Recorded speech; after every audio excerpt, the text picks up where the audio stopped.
When I woke up in the morning, nothing seemed out of the ordinary, except that my wife, Debbie, was in bed next to me. I am usually up a little earlier because I start work at 8 and my wife not until 9:30. I completed my morning routine and was heading downstairs to get the coffee ready for my wife and me when I smelled the coffee already being made. When I got downstairs, there was my wife, already dressed for work, sitting at the corner breakfast table. She smiled at me and we said our good mornings. As I was grabbing a cup of coffee, my wife said I have to go into work early this morning for a meeting. I will be off at 5 and come straight home so we can talk as soon as you get home. It caught me a little off guard and I raised an eyebrow and asked, "Oh, did I forget something? What do we need to talk about?"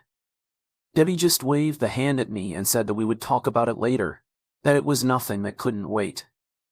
With that, she got up, put her cup in the sink, kissed me goodbye and was out the door before I could respond. Before getting much further into this story, I should tell you a little about us. I am Tim Johnson.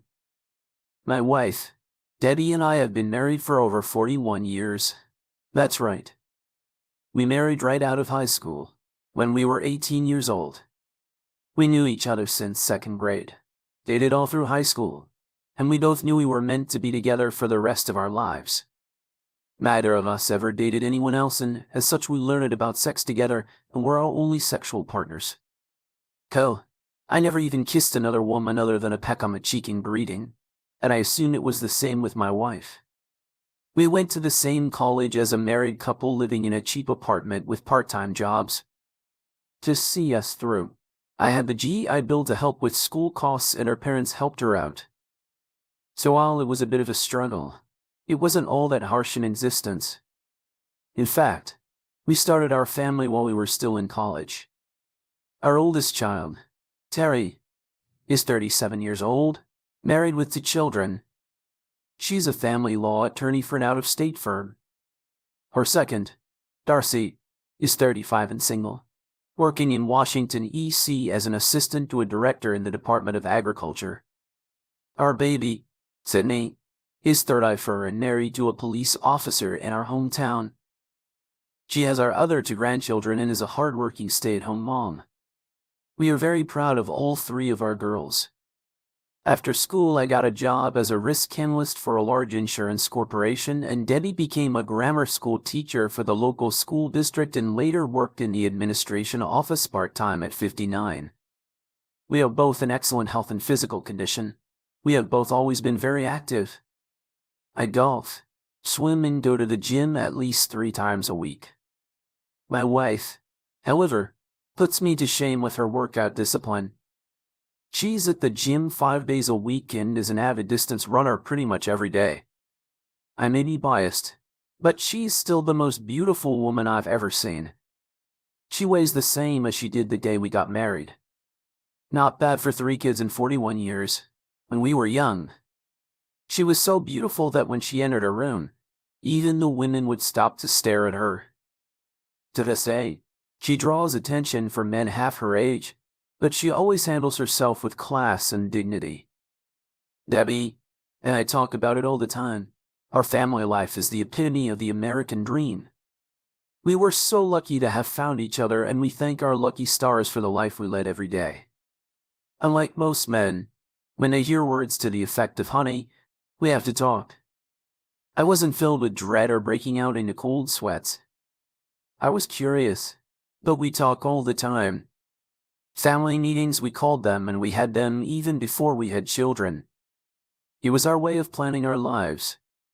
But she didn't say we were going to have a family meeting, did she? That worked. I wasn't consumed with angst about the upcoming meeting, but I did daydream a bit about a very memorable love-making session the night before. Debbie is a very vocal and direct lover. She is not at all bashful about telling me what she wants and making sure she gets it. She never faked an orgasm because long ago we discussed that we had to be honest with each other and strive to make our love life better. Faking orgasms wouldn't help. Debbie isn't one of those ladies that will have a series of small orgasms. But she goes over the edge. It is with an incredible amount of screaming. Her whole body quivers as her eyes roll up into her head, and sometimes she even passes out for a few seconds. She doesn't even want to be touched for a few minutes because her whole body is so sensitive it is amazing to watch and be a part of. She tells me all the time that she would never cheat on me because it would take too long to train a new lover. After 41 years of marriage, we still make love 2 to 3 times a week. Another thing she tells me often, as she did last night, is that while my meat may not work like it did when I was 25, my lips, tongue and fingers are magic and working better than ever. All in all, we enjoy a very satisfying love life well into our middle age. As my curiosity was aroused, I left work a little early and headed home. I wanted to get home before Daddy so I could change, get comfortable with a glass of my favorite single malt scotch and find out what our talk was about. My curiosity started to turn to worry when I pulled into the garage and saw that my wife, 7-year-old Camry, was already there. My worry deepened when I saw her sitting at the table with a glass of wine in her hand and my scotch already poured and placed at my seat. She looked very distraught as she was continually rubbing her knee with her free hand. This was a nervous habit of hers ever since I knew her. I asked if I could go change before we started. She replied, "No, I want to do this right now." "Please sit down." I didn't argue as I was sitting down. I was convinced she was going to tell me that she was sick. I felt my chest getting tight and was having difficulty breathing normally. I looked into her eyes and saw. Well, I don't know what I saw, but I knew I had never seen that look in her eyes or that facial expression before. She seemed nervous and her voice was breaking as she spoke in a very low, deliberate manner. "Tim, there is something I've been thinking about for quite a while and I need to get this out without interruption. Please let me finish before you speak, so that I can make you understand how important this is to me." As she continued, she seemed to gain a little more confidence, and I need you to not lose your temper and turn this into a childish yelling match. Can you do that for me? Please. I nodded my head slowly without speaking.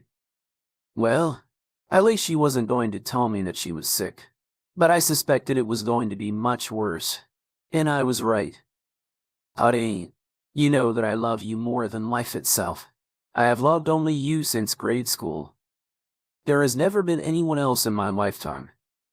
My chest was hurting more, my breathing becoming more difficult, and an aching pain began in my shoulder. She continued, "You and I are going to spend our old age together bouncing our great-grandchildren on our knees. We are going to travel the world together, but there is something that I have to do." The pain in my shoulder was now shooting down my left arm and I was getting dizzy. I couldn't catch my breath. "Tim, pay attention. This is very important." I just nodded and thought this couldn't be happening to me. Well, I had been thinking for months about this and there's something I have to do before I am old. The room started spinning and it felt like someone was standing on my chest. I am going to date other men to see what I have been missing all these years. It won't last forever.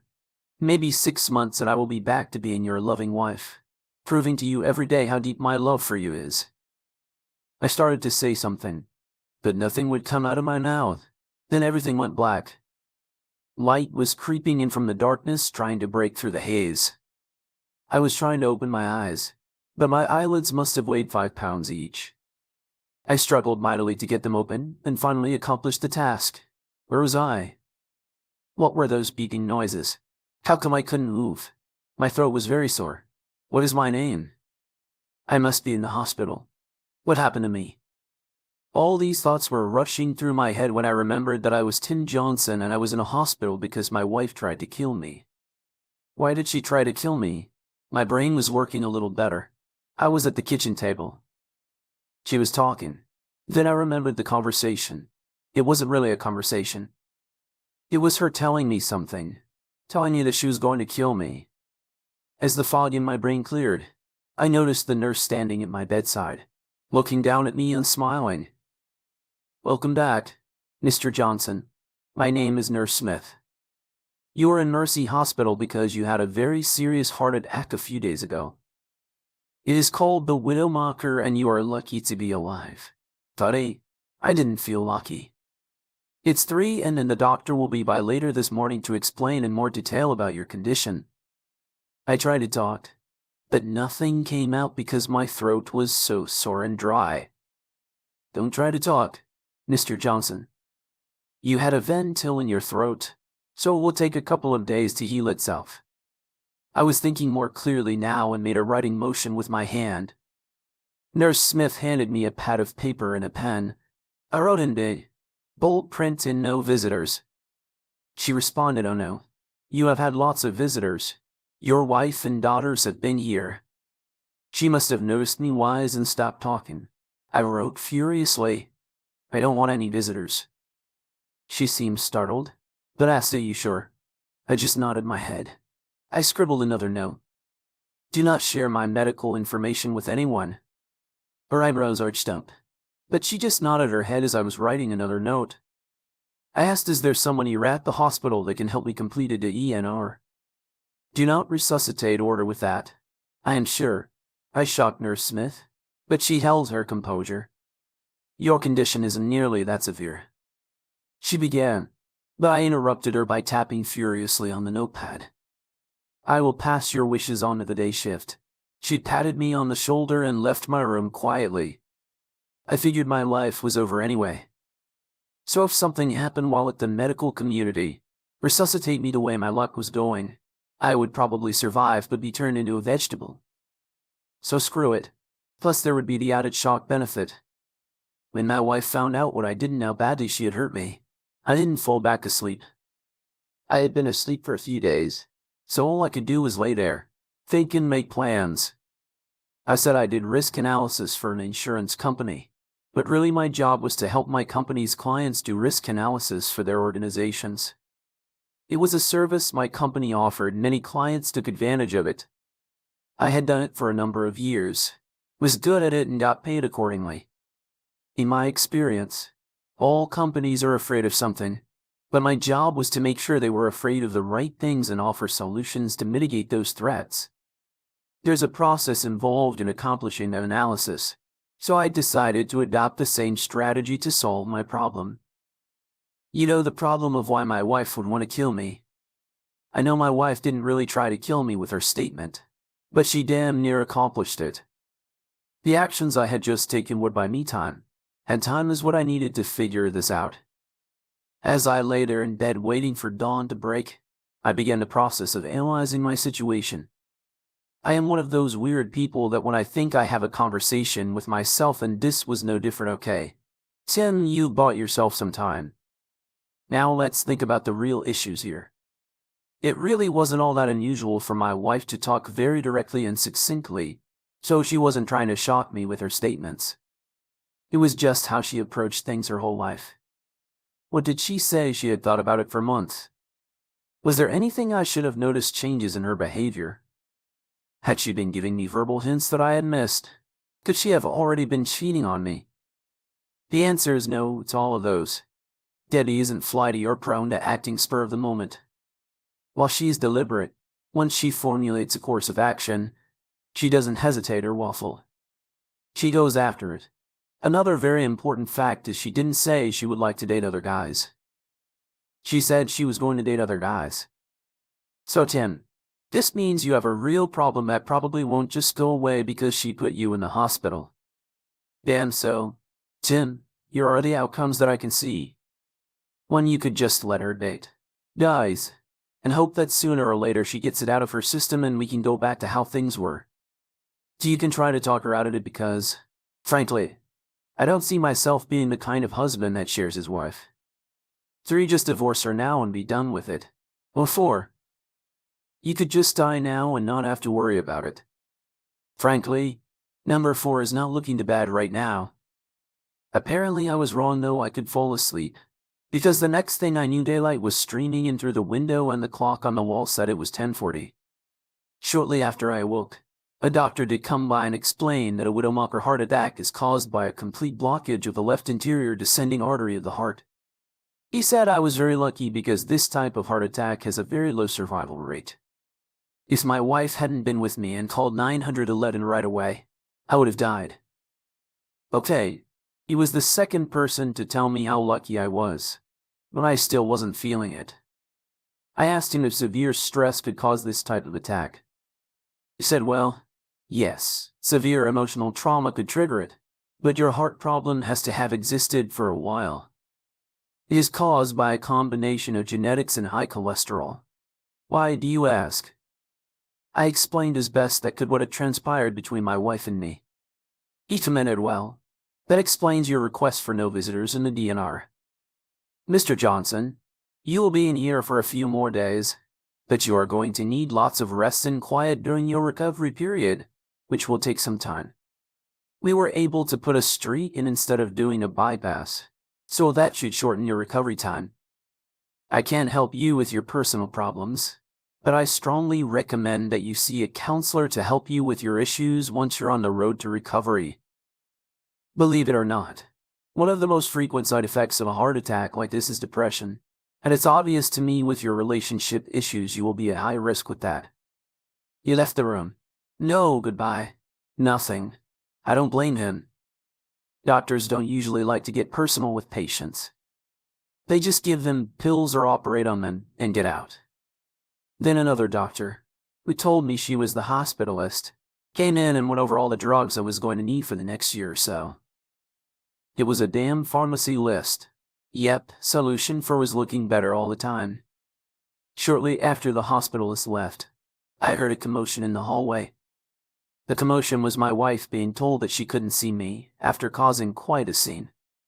She asked about my condition. They actually had to call security and have her forcibly removed. When she was told that, I specifically said she was not to be told my condition for the first time since she hit me with her plans. I felt a little better. It's childish, I know, but still it was a small victory. Apparently the doctor, after having learned my situation, had ordered a sedative for me. Either that or I was so tired. I slept on and off for over 24 hours. I awoke again. It was the middle of the night and Nurse Smith was standing at my bedside. I'm glad to see you awake, she said cheerily. Can you try speaking a little for me? I was able to speak, although with a little hoarseness, but at least I could talk. Thank goodness. She asked if we could talk and I nodded my head. Yes, but only if she called me Tim. She laughed and said that was fine, and to please call her Beth. She started out by saying she had been updated on my situation and understood more about why I had set up the no visitor policy but was still concerned about the DNR request. I told her to forget the DNR. I didn't really want to die and I knew that sooner or later I would have to talk with my wife, but I certainly didn't want to do that until her sufficiently. Beth then told me that she understood, but that she had to kick my wife and all 3 girls off the ward. Shortly before I woke up, she told me what I already knew, that I would have to talk with my wife at some point, but given the circumstance, maybe I could talk with my daughters. At this point it struck me how much, if anything, did my daughters know about what their mother had said to me. The girls were very close to their mother, and it could be that they knew in advance what she was going to say. Probably not, but Debbie was especially close to Darcy, even though she was in Washington, D.C. They talked just about every day on the phone, so maybe Darcy was aware. Maybe he had told the girls the truth after what happened to me. At any rate, I agreed with Beth that I should talk to the girls, especially because the older ones had traveled a great distance to be near me. Beth said that she would contact them and have them return to speak with me, but only one at a time. I told her, in no UNC terms though, that I wasn't going to talk with my wife, and she understood. I thought it interesting that the girls were back outside my room within 5 minutes. Apparently B had only kicked them to the waiting room. I'm pretty sure the fix was in, but I did want to see my girls, so what the heck. I did talk with each of my daughters that evening but told them I didn't want to talk about their mother. I wanted them to know how glad I was to see them and that I loved them very much. I had tears in my eyes and became quite emotional when I finally realized how close I had come to never seeing them again. Sydney did manage to sneak in that Debbie had told all 3 of them that she blamed herself for what happened to me, but with no specifics. I didn't argue the point with Sydney, and I know she found that interesting. She also mentioned that Debbie promised to sit down with them tomorrow and explain further. Terry and Darcy did tell me that they would be taking extended time off to help with my recovery. I was overwhelmed with emotion and Beth had to put an end to the visit. After the visits with my daughters, I knew that no matter what happened with Debbie, Life would go on. My life was going to be more complicated, but it wasn't going to end. I just needed to decide what to do about my relationship with my wife. Was there even a point in talking to her about it? Even if she scrapped her dating plans, could I still live with her? I needed to answer that question before talking with her. Maybe the girls could help me with the decision. If Sydney was right, Debbie would have filled in on what precipitated my heart attack, so their perspective might help me. Cheating doesn't just affect the couple's relationship, it affects the whole family. A very interesting development was that my wife and daughters decided that when released from the hospital, I would stay at our house, while my wife would move in with Sydney's family into their guest room. Terry and Darcy would alternate, providing whatever care I would need for a few weeks. The doctors were confident that I would be back to normal activity within 5 to 6 weeks. I was content with the arrangements but thought it very odd that in the first 2 weeks I was home my wife never made a single attempt to contact me, not even a text message. Perhaps the girls read her the riot act and told her to back off, or could she be using the opportunity to go out on dates? I just didn't know. But really, I wasn't up to a direct confrontation. I decided to speak with Darcy first, as she had always been closest to her mother and would possibly give me a peek into my wife's state of mind.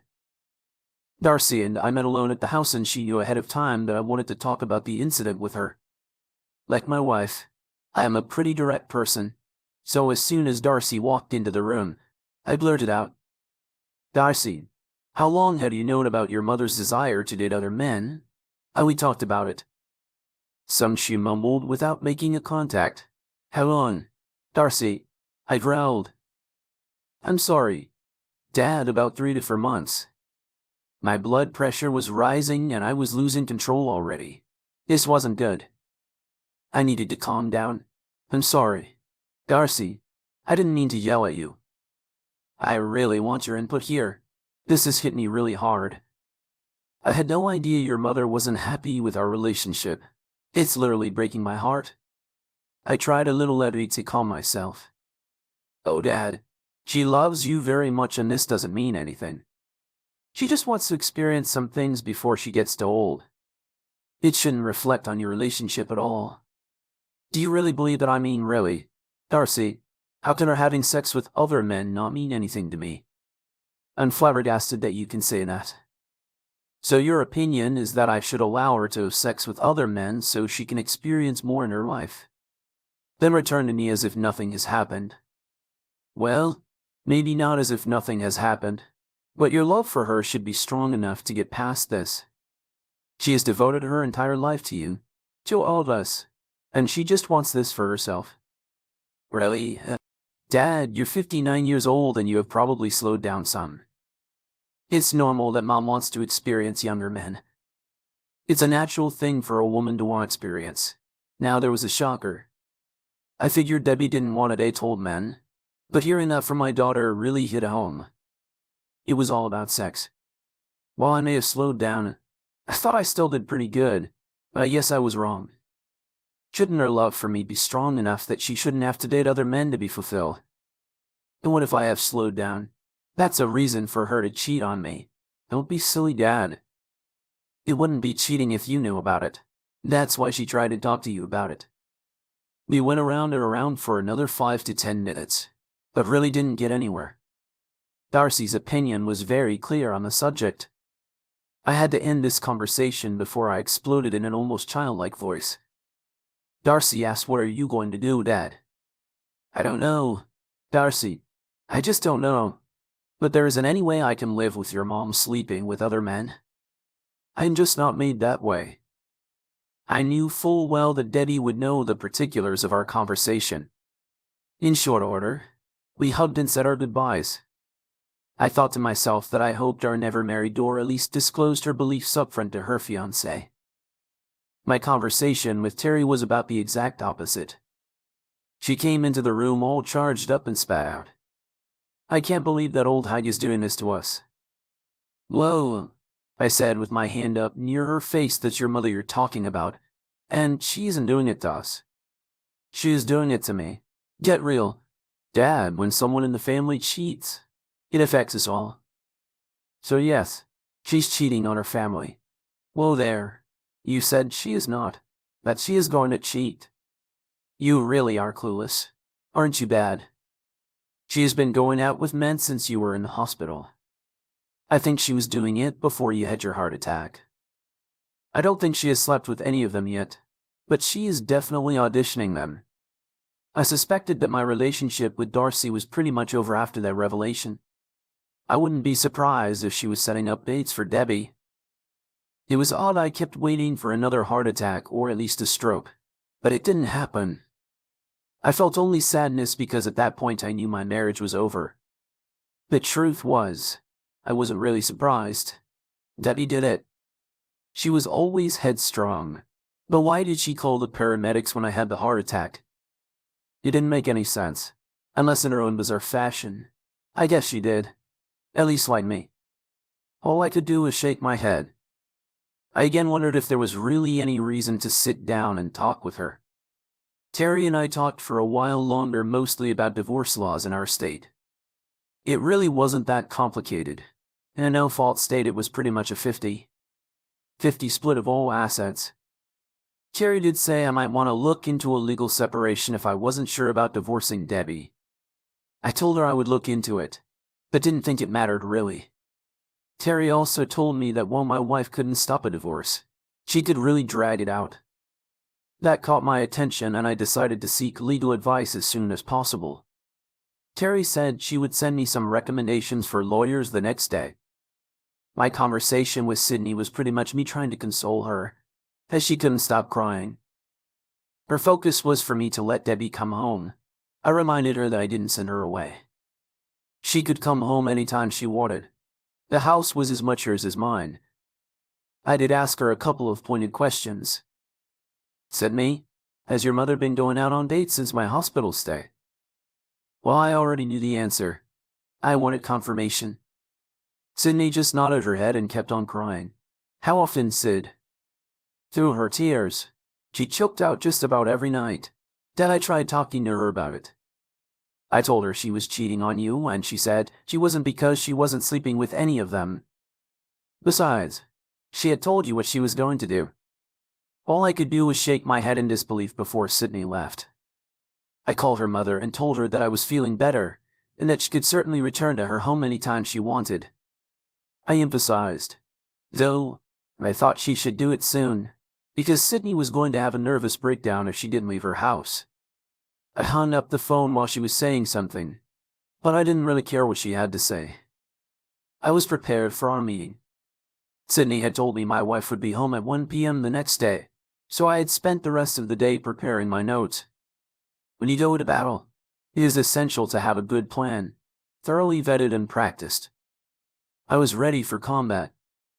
Of course, the other part of that is that when the first shot is fired, the plan goes out the window. That is just what happened to me when Eddie came home for a meeting. She didn't just walk in the front door. She stormed through it and screamed, "Where are you?" Her eyes were already wide as she saw me sitting at the table with my notes spread neatly before me. Without waiting for any comment from me breathing fire, she continued her tirade. There is not going to be any damn divorce. As I previously mentioned, my wife was a school teacher and history was her favorite subject. She was particularly knowledgeable about the American Civil War period. It was OB to me that she had employed Colonel Joshua Lawrence Chamberlain of the U.S. 20th Maine Strategy at Little Round Top on the second day of the Battle of Gettysburg. Circumstances had placed Chamberlain's 20th Maine on the extreme left flank of the Union Army, and it was the only regiment standing between Lee's Confederate Army and Washington, D.C. The fighting was fierce and Chamberlain's men were exhausted and nearly out of ammunition. Their casualties were extremely high and all seemed lost. Then Chamberlain, a rather nondescript college professor of rhetoric and civilian life, did the one thing no one anticipated. He ordered what troops he had remaining to charge. They didn't. Essentially, the Union was saved. Well, that is exactly what my wife did to me. She charged when she should have been on the defensive, and I was completely overwhelmed. The next thing I knew, I was on her bed, lying on my back naked, and Debbie was riding me with her hands on my chest. still screaming something barely intelligible about there being no divorce and that we loved each other and would be together forever. My thought was that she was trying to finish the job she started weeks ago, when she gave me my heart attack. Much later, after having completely wronged me out, she began to get dressed and said she would be back tomorrow with her stuff from Sydney's house and that we would get on with our lives. As she was walking out the door of our bedroom, I quietly said, "Debbie, thank you for calling the paramedics." She nodded and, in an exasperated tone, said, "It's because I love you, Debbie, and we are going to spend the rest of our lives together. Now get some rest, because we have to make up for lost time." She headed out the door. "Debbie, there's one more thing," I managed to say with as much authority as I could muster.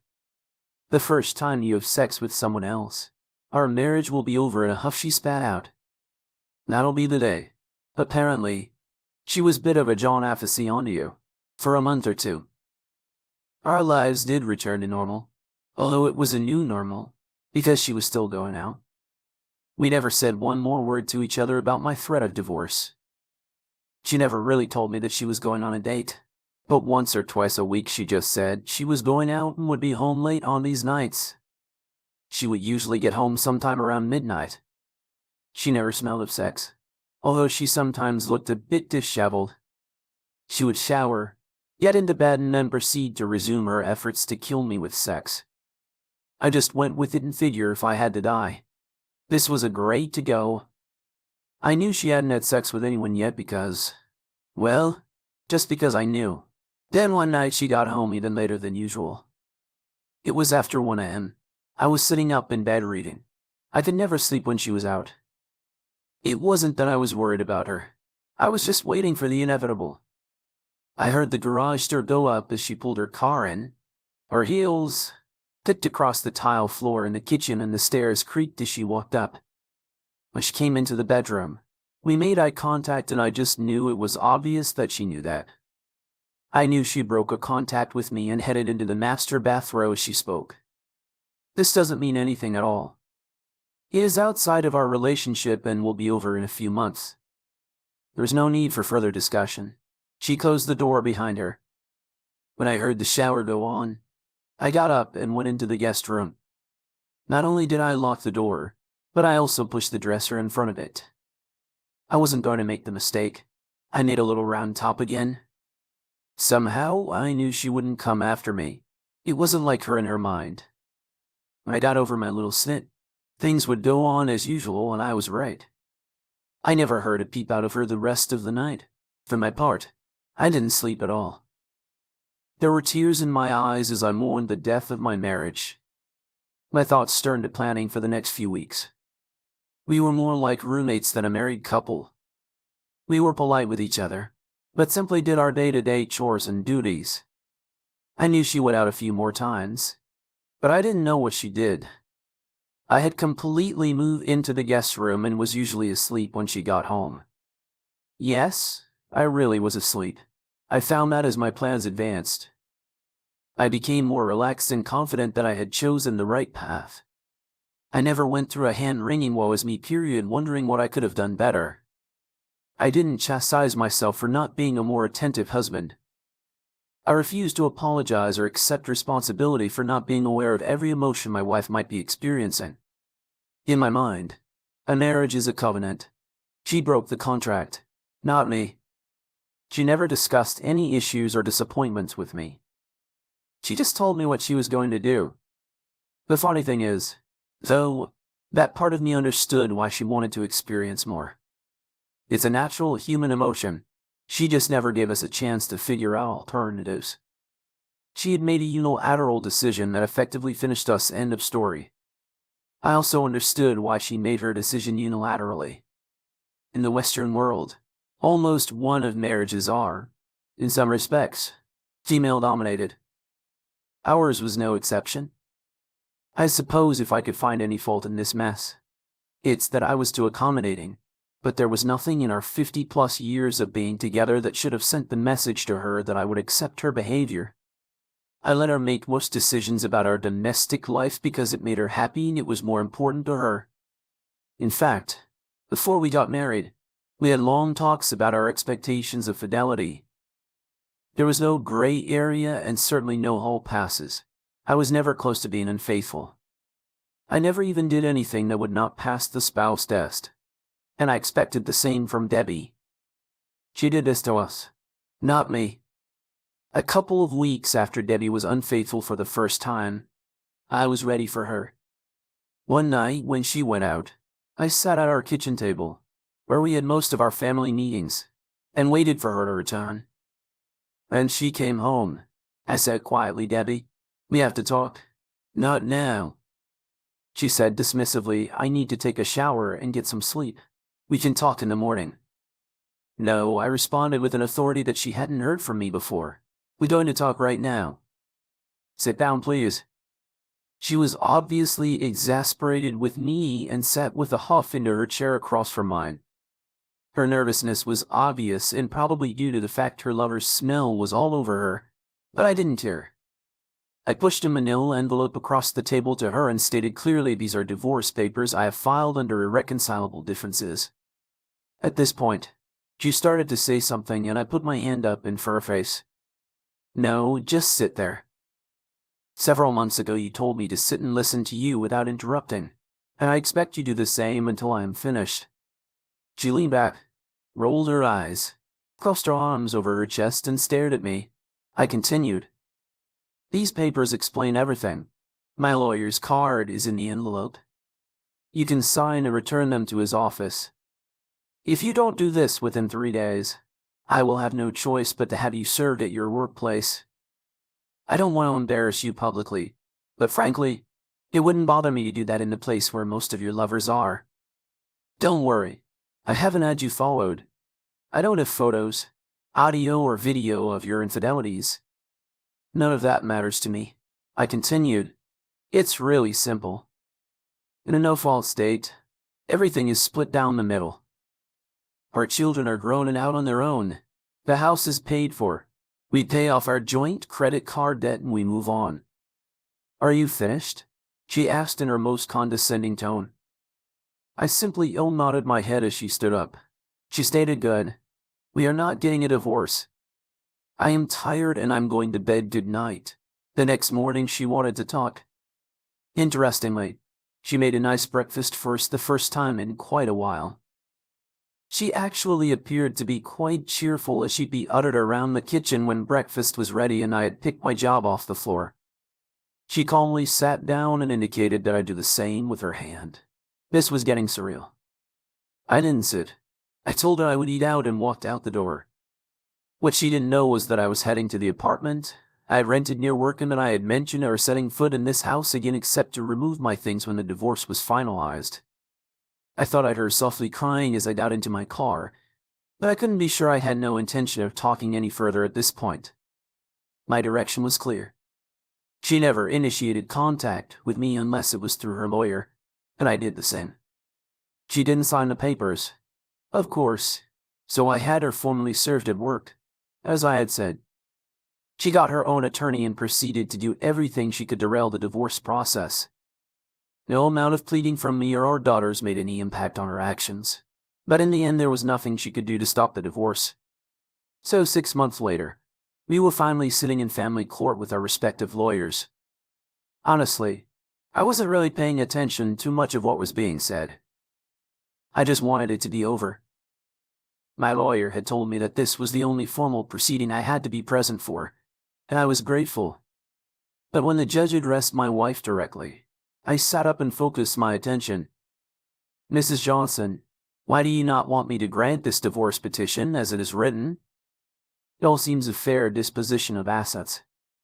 My wife replied as she stood to address the judge, dressed like she was going to church. "Your Honor, several months ago, I made a terrible decision that ruined our 41-year marriage. At the time, I was going through menopause and not thinking clearly. I was feeling old and unattractive. Some younger man at work had been flirting with me and showering me with praise and attention. I sadly and ridiculously thought that my husband would understand and let me have a few months of harmless flings. I was dumbfounded as she continued. He knew I was seeing other men for many months, so I assumed he was okay with it. I know now that I was wrong. I stopped seeing anyone when he hit me with divorce papers. In fact, I had been seeing a therapist several times a week, and she has helped me see how wrong what I was doing was. I know I can't stop him if he insists on getting divorced, but I was hoping that you could order couples counseling for us to try to put our marriage back together. We had been together for over 50 years, and it seems to me that the least my husband could do was agree to go through therapy together before giving up on our marriage. As Debbie was sitting down, she looked over at me with a slice of SMK on her face. I thought for sure the judge was going to ask Debbie to marry him. He was so enamored with her speech this wasn't good at all. I looked pleadingly at my attorney for him to do something when I heard the judge addressing me. Mr. Johnson, are you paying attention? I asked you what you thought about what your wife said. She has made some very compelling arguments. Surely your 50-year relationship is worth trying to salvage.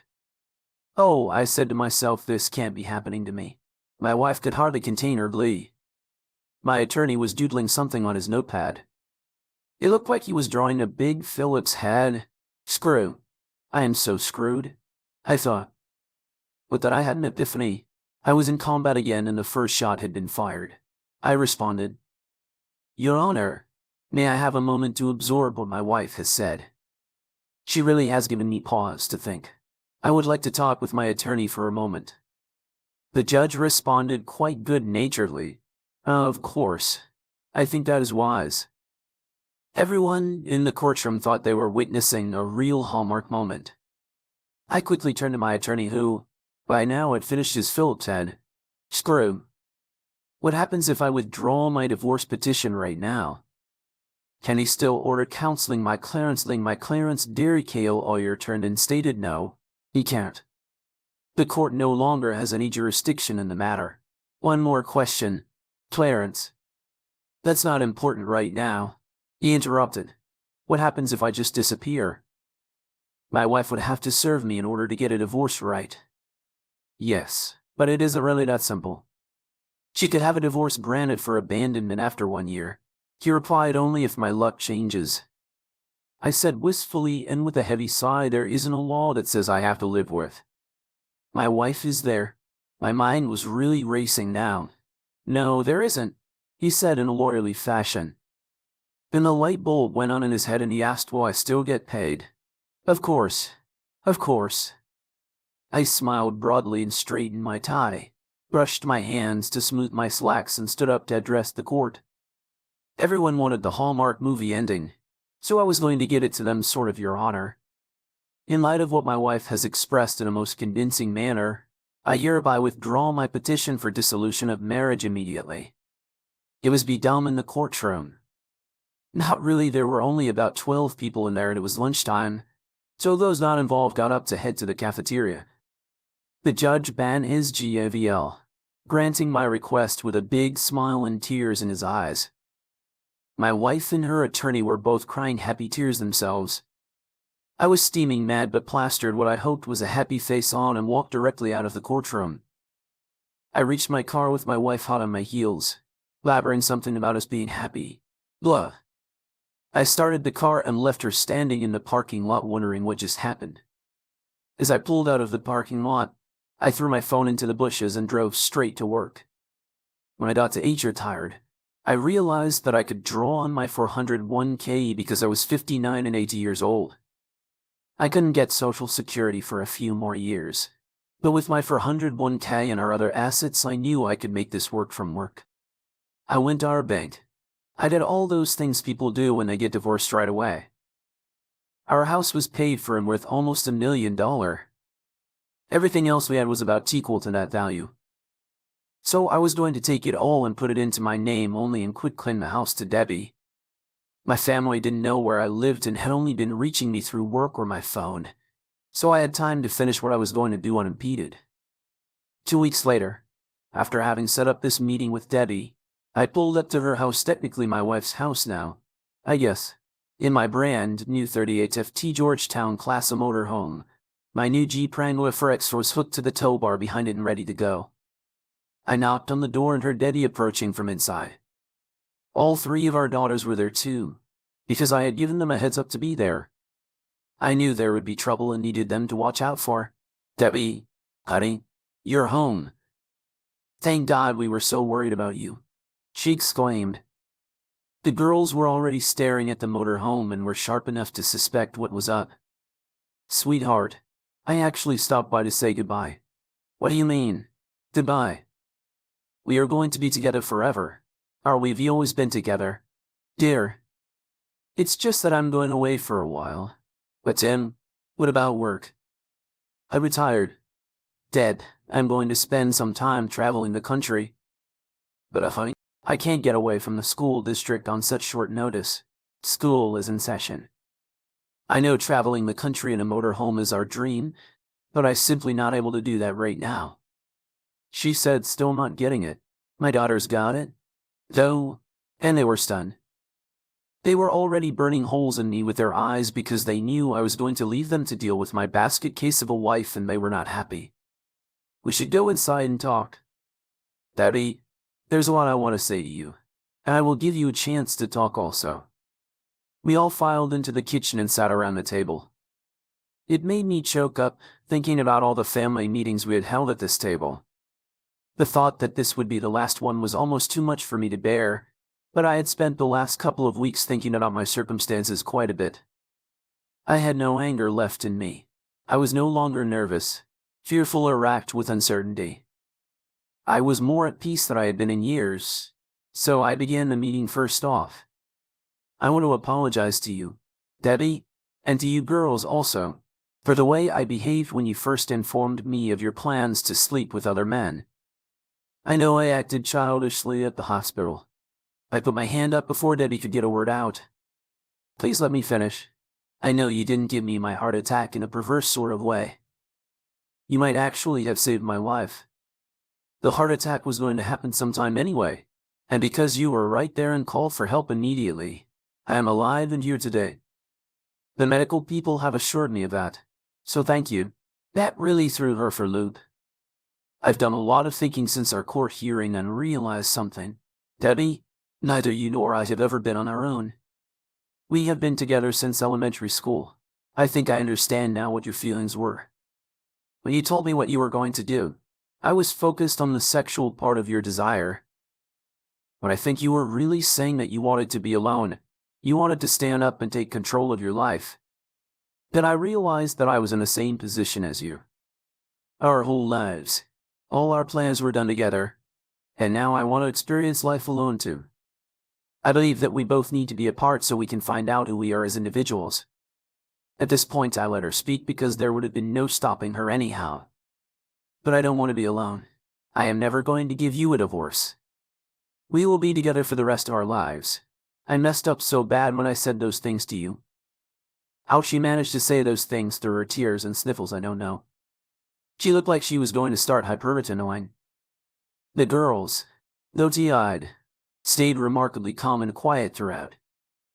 Deb, I accept that you will never give me a divorce and I no longer want a divorce. It is irrelevant to me, but we are not going to live together any longer. I need to find out who I am outside of us.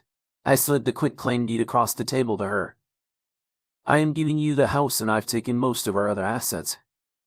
It pretty much comes out to a 50-50 split. The girls were openly crying now because they understood. Tim, sweetheart, don't do this. I can make it up to you. I know you can forgive me. Given time, I haven't been with anyone in months. My therapist made me realize how foolish I've been. Please don't do this. You said you were coming back. I already have forgiven you. Deb, I might be back someday. I release you from our wedding vow. I want you to experience everything in life you desire without any guilt. I just can't be here while you do. But how will I reach you if I need to talk with you? Can't abandon me like this. It isn't fair. She had her head in her arms on the table, sobbing, hysterically, unable to speak further. I turned to my daughters. Ladies, I am sorry. It has to be this way. I will love you always and please take care of your mother for me. If you need to reach me, you can email me. I don't have a phone or a mailing address, as I don't plan on being in any one place for very long. They were all hysterical. Now, as I got up and walked out the door, I got into my motor home, drove away without looking back, and headed off for my new life alone.